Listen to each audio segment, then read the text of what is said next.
All right, I'm back again here at Möller. I forgot this one yesterday, which is a big mistake. Well, actually, I lost it somewhere. Maybe it's somewhere, maybe it's somewhere else. But anyway, I bought a new one. So it's a measuring tape.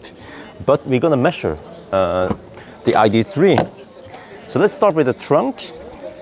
So let's see the depth here, and you know what we're gonna do afterwards is we'll compare this with the Passat to see how big the Passat is compared to the ID.3. All right, here we have this is 6 centimeters. It means 77 centimeters. All right, and the width. Oh, the width is a little over 100 centimeters. That's good. And then the height here is 65 centimeters, and then the loading height is actually somewhat high. It's it's about 75 centimeters, and there's a small edge here, which you actually don't have in the Passat, which is about 6 centimeters tall. And of course, I forgot to mention something. If you take out this one, then we should also measure the height, the extended height, which is what many people will configure it as. Whoa, then you have 78 centimeters. Wow, that's nice. All right, and then let's fold the seat. Can we fold the seat from here? Kind of. Oh yes, we can. Look at that. Heh, easy. Okay, now we can measure it again. Let's measure it, the length of it on this side is about, I think that seat is in okay normal position.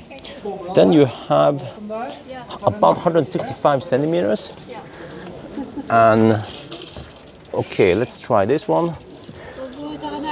This length is about 190 centimeters. All right, and now we have to measure the back seats.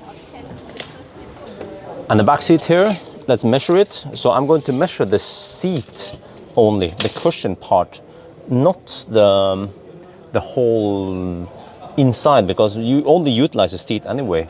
And the width is in fact 125 centimeters. Yeah, that's okay. But let's show you here. What's actually quite good is the seating height, because that's traditionally a problem with an EV where you have a flat battery floor like this one. And of course, you might be thinking, well, you could just raise the seat, right? Well, if you raise the seat, then you will have less headroom. But here, this one is the ID.3 is 8 centimeters taller than the Golf, so they can in fact raise the seat. So let us measure now. The seating height is about, not sure how I usually measure where it ends here roughly, and it's about 35 centimeters. Right. And now, very important also, check the ground clearance. Let me see, it's actually very nice and flat. Yeah, we can measure almost any point. Okay, let's do it here. Let's see. Okay, I will try not to cover this time. 9 plus 6, 15 centimeters of ground clearance. So this one, unlike the one that was shown with the camouflage, this is in fact the real production car. So you see it has a flat belly, like most EVs should be nowadays. All right, that's good. It also seems to be somewhat resistant against hits. Let's say if you accidentally bump, you see it's quite solid stuff here, you know, just like a Tesla. Even if you accidentally bump into it, it's not going to take any damage. All right, and here we just happen to have a Passat. I mean, we are at the Volkswagen dealership after all. So let's check out. This one has motorized lift gate. So you will see that the Passat has actually a lot more space, at least in the length here. We have about, best case 114 centimeters here. But when it comes to the width of it, let's see. Let's try. Okay, I have to do like this. The width is in fact 100 centimeters.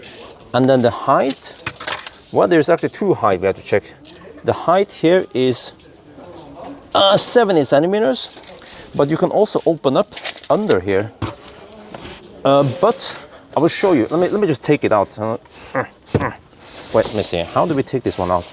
This is kind of clumsy. All right, interesting. I tried to pull it. See, we have this cover thing here, but it seems like it's locked. It's not supposed to be taken out. And this is just happened to be the GTE, the plug-in hybrid. And you see, we have the battery here. So it eats up some space, which actually you have that space available in the ID.3. So under here, is it supposed to be? Yeah, okay. Under here we have some space at least for cables or whatever. But I would say that you can't really utilize this space if you want to put in, let's say, a big stroller or whatever. So it's somewhat limited. But one nice thing with the Passat though is the loading height is way lower than the ID.3. It's just 62 centimeters. Wow, and it has this flat entrance here, which I wish more cars have. Okay, let's fold the seats now. Can we do it from here? Nah. Whoa, I can see right away that the Passat has way more space here. Yeah. Okay, let's stretch this. How much do we have here? Whoa, about 195 centimeters. And diagonally, say 217. I guess if we stretch it, you can make it about 220 centimeters in that direction. And now let's measure the seats. So let's see now, let's try the seat width. Only the cushion part is 136 centimeters. So that's 10 more centimeters than the ID.3. Yeah, but I'm going to show you something. The seating height though, here, you see, I sit here, it's okay. I mean, it's a fossil car. There's no thick battery below here, except for the exhaust system, I guess. But let's measure the seating height in a typical fossil car. I mean, Passat is a very common car. And you will see that this is quite weird that the seating height is also 36 centimeters. So that's the same as the ID.3. And inside, okay, you can put your feet under the front seat. That's nice. But look here, what the heck is this shit? It's that transmission hump or whatever, which you have in fossil cars. So of course they only have one chassis for both the all-wheel drive, and this one is probably the front-wheel drive. So it makes it a little bit harder if you have to sit. I mean, if you're 3 people in a car, then the middle person has to be like this. But I guess it's okay if you have to transport 3 people in the back. But as long as you only transport 2 people in the back, then I would claim that the ID.3 is more or less the same. And let's also check the ground clearance. So this is just a regular Passat, not that fancy with a high ground clearance. So let's see. Okay, I have to. Oh, this is a bit hard. See there. All right. Ooh, 16. Yeah, about 16 centimeters. Wow, so that's better than ID.3. Right, that was quite interesting. This is actually the first time I compare a fossil car with an electric, but keep in mind that the Passat is way bigger in dimensions. Just look how big the hood is, you know. This is space that you cannot utilize, but in many other cars, many EVs, you have a shorter one, and that means smaller car, but not too small space. All right, but I think that'll be it for now. I hope you guys enjoyed this video. As always, thank you for watching and talk to you later.